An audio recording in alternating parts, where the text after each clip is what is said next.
What's up, guys? Eli here, back for another new stuff video.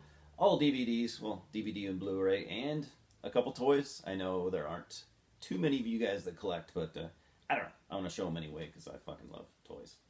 Anyways, let's take a look.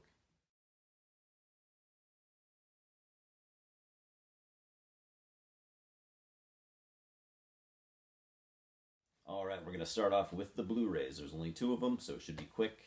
Cure for Wellness from 2016. I've been wanting to see this movie for the last, 7 years? Just never have. Directed by Gore Verbinski, which I'm a fan of his work. He's known for directing, at least to me, the Ring movie from, some years back. The Ring, which was a remake of the Japanese movie Ringu, which I still haven't watched.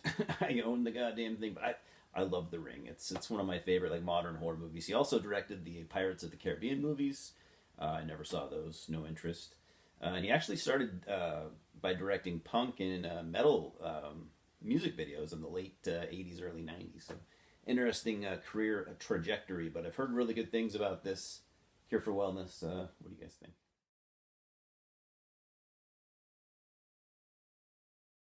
And oh my god, Wrong Turn 6, The Last Resort. I've actually been trying to track this one down for a long time. I'd never seen it out in the wild until the other day, and I snagged it for, I don't know, $5. So now I have all the Wrong Turn movies except for the remake, the last one. Was that a remake, reboot, or was it a reimagining? Something like that, but I need that one. I've heard it's actually pretty decent. This was directed by Valery Milev, known only for a small handful of shorts and low budget films, so, typical Wrong Turn fashion.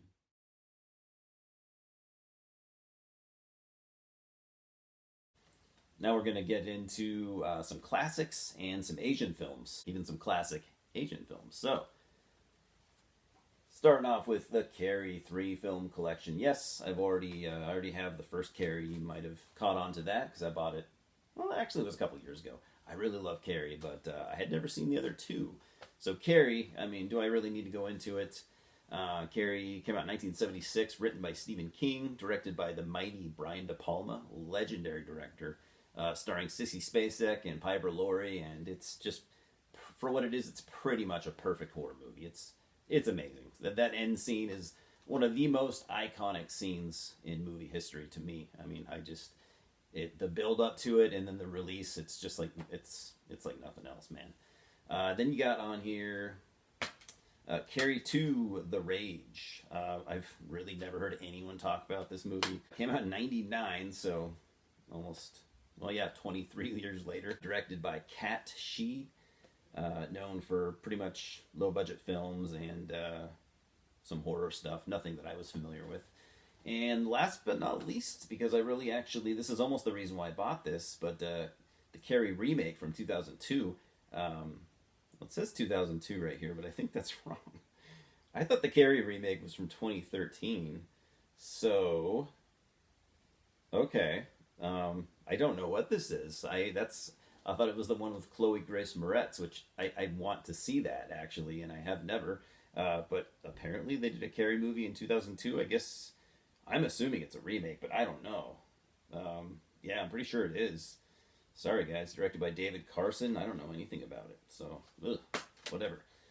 So yeah, it's just one of these repurposed DVDs. Basically, I think these studios just have a whole shitload of leftover DVDs that didn't sell, so they just kind of reprint usually reprint a cover, and use the original discs. You got 3 discs, and just it's just a one-sided cover.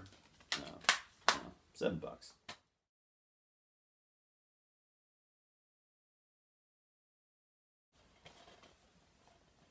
And getting in the 2 Asian films that I previously mentioned, we have Pulse. Now, I'd been wanting to track this one down for a long time. This movie originally came out in 2001. This is a 2005 version, the Magnolia repress, I guess you could call it that. So this was directed and written by Kiyoshi Kurosawa, known for a bunch of shorts in the 70s, actually, when he started, and then a bunch of other Asian movies that I wasn't really familiar with any of them. So I'm sure something on there is memorable or, quality. I just haven't seen any of it. So I apologize for my ignorance. Yeah, I've heard this. There's an American remake, by the way, which I've heard just sucks. I never wanted to see it, even. And I'm for remakes, or at least I'm curious when it comes to remakes. I've heard this movie is literally scary, like literally terrifying. Which, I mean, only so many movies at this point will actually scare me. But yeah, I mean, we'll see.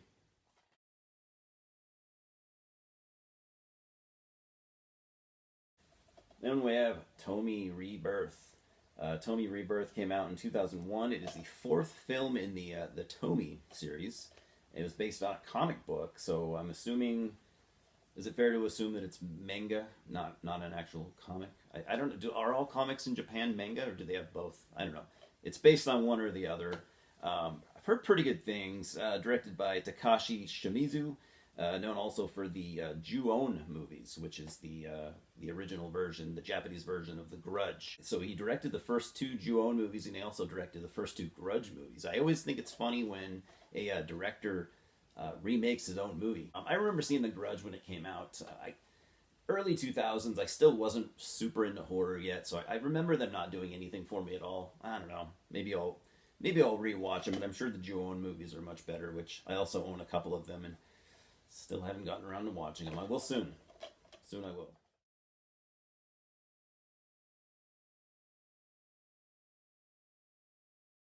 Then we got a couple of these uncorked entertainment movies. So this was recommended to me by one of you guys. I can't remember who, but I gotta say I did not love this, but it's all right. I'm not mad, not bashing you or anything. I'm not mad that I bought it. It was a worthy purchase. But we got Antrim, the deadliest film ever made. Cool concept, some cool cinematography and stuff like that. But overall, I didn't think it was great. I did think it was all right. And it is basically about these two kids, an older sister with her little brother. Their dog passes away, and they for some reason want to go try and dig a hole to hell to save the dog's soul. So it's like a fake. It's like a fake movie that never actually existed, but they pretend that it's real. And it starts off like a faux documentary, and then they're talking about this crazy movie that most people that have seen it actually died. And so I mean, this is hyped up in so many ways. Yeah, there is some unnerving stuff in here. I wouldn't say I was bored. It kept my attention. I wouldn't say that I loved it, but check it out, I guess. What do you guys think about Antrim? If you like, your folk horror stuff like that, you might dig it. But I thought it could have been a lot better. And this came out, by the way, I don't think I said, but it came out in 2018. Directed by David Amito and Michael Licini, both known for directing, editing, producing, and acting. But they still don't have a lot under their belt, but they're kind of jack of all trades type studio guys.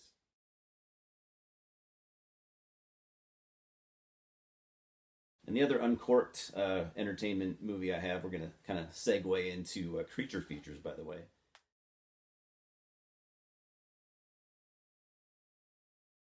We have Derailed. Very cool cover. I mean, I was kind of sold by the cover and the trailer. You get to see the monster right there, which is awesome. He's not too, they don't give him away too much, but he's on there and he looks good. So, this movie, I've heard it's actually not very good, but again, the trailer sold me. Thought it was a really cool trailer.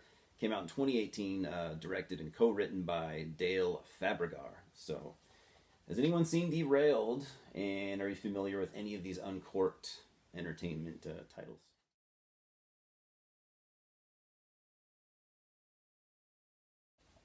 And we have Boar, the Shutter original from 2017, written and directed by Chris Sun. So this is a Australian movie, basically an Australian creature feature. I haven't seen it yet, but I think it's pretty straightforward. It's about a killer boar.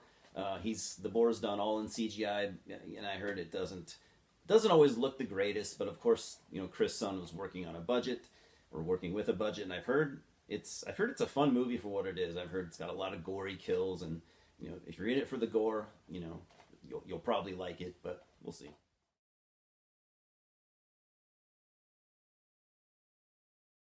From 1999, this is the 2002 version, Lake Placid. You might be wondering, why are you buying that? I just had never seen it. My interest recently kind of got piqued, and this is a super easy movie to find. No matter where you go, you're gonna find like a dozen copies of this for like 25 cents. I wrote this one off because it came out in the obviously in the late '90s. There was a lot of shitty American horror movies coming out around that time. You had like your urban legends and your I Know What You Did Last Summers and stuff like that. And I was still beginning to get into horror, but I think that's kind of what derailed me, because I was like, oh, this is what horror is. So I other than The Exorcist and Evil Dead, those obviously those are older movies. I was watching these late '90s horror movies, and I'm like, these are garbage. So I think that's honestly what put me off for horror for a long time. But I did obviously come around, and I'm glad that I did. Yeah, Bill Pullman, Bridget Fonda, Oliver Platt, Betty White, and this was directed also by Steve Miner, which he's done some cool stuff. Let's see, Steve Miner, he did a lot of TV. He directed the Halloween H2O. He directed Warlocks, House, and Friday the 13th Part 2 and 3. So he's kind of a legend in his own right. I'm sure you guys have seen this, but any fans?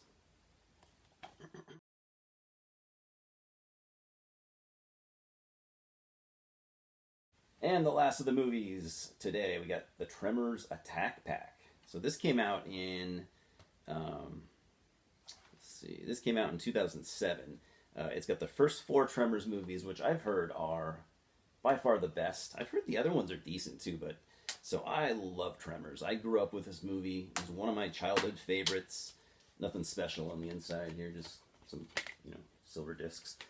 Yeah, one of my childhood favorites. Just an absolute blast. It's obviously a creature feature, I guess you'd call it, sci-fi horror. You got they got the worm monsters. What did they call them? Did they call them grabbers? I think they called them or graboids, something like that. So the original, or the first one I should say, came out in 1990, directed by Ron Underwood, known for City Slickers, among other stuff, and a whole bunch of TV. And it stars Kevin Bacon, Fred Ward, and Michael Gross as Bert. I don't know Michael Gross from anything other than Bert, but I had to name him because, come on, he's the best character in this entire series. It just wouldn't be the same without him. So, super fun movies. I may have seen the second one. I don't remember. The second one came out in '96, directed by S.S. Wilson, known for mostly as a writer, which kind of a thing that they would do with lower budget horror movies. You just get you've never directed? You've written some stuff? Right, you can direct now. But yeah, I don't know. I've heard the second one's pretty damn good, though. And you still have Fred Ward and Michael Gross. Kevin Bacon's already gone at this point. Bigger and better things to do, I'm sure. Then Tremors 3 from 2001, directed by Brent Maddock, also mostly known as a writer. And you only had Michael Gross here. You didn't have, even Fred Ward at this point didn't return. Not saying that's a bad thing. And then Tremors 4, which I just learned is a prequel. I did not know that until today. Directed by S.S. Wilson. And again, the guy that did the second one. Starring just Michael Gross, and I'm actually stoked to watch that. Did this movie need a prequel? Probably not. Could be a lot of fun. Yeah, I got some toys before I let you go. Let's do the toys. So for Christmas, I got these bendy figs. I've never heard of them. They're just kind of, I guess you could call them action figures. They don't move or anything. Gizmo. I've never heard of bendy figs, but they look pretty decent. They're no NECA or McFarlane or anything. Does anyone collect toys? I can't remember if any of you guys do at all. But if you do, do you know anything about bendy figs? They seem decent. I don't know if I'd collect any more of these, but they're not bad.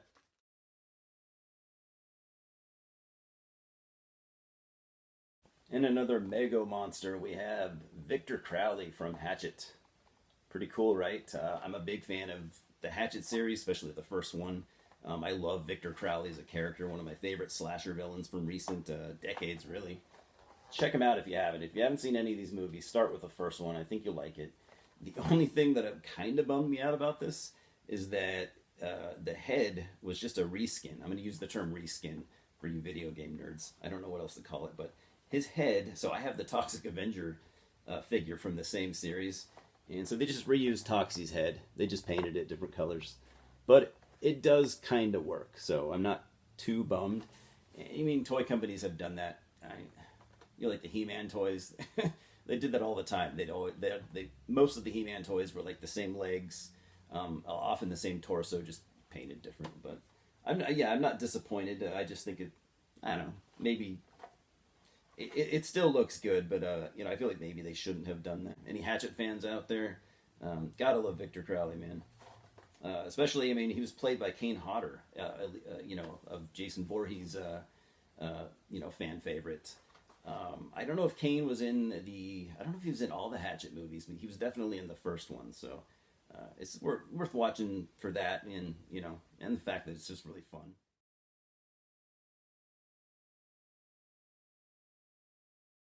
Anyways, guys, that's it. All I got for now. I've been buying so many movies lately, and I've just been obsessed, but completely obsessed with movies lately. But I'm kind of slowing down because I have stacks and stacks of stuff to watch, and I need to actually get to watching it. So I have gotten some CDs. I got some CDs to show you. That might be next. I'm trying to mix it up. I try to not do the same type of video, 2 videos in a row. So I don't know. What do you guys think? As always, Louis says hello, and thanks for stopping by. Fucking cheers, guys.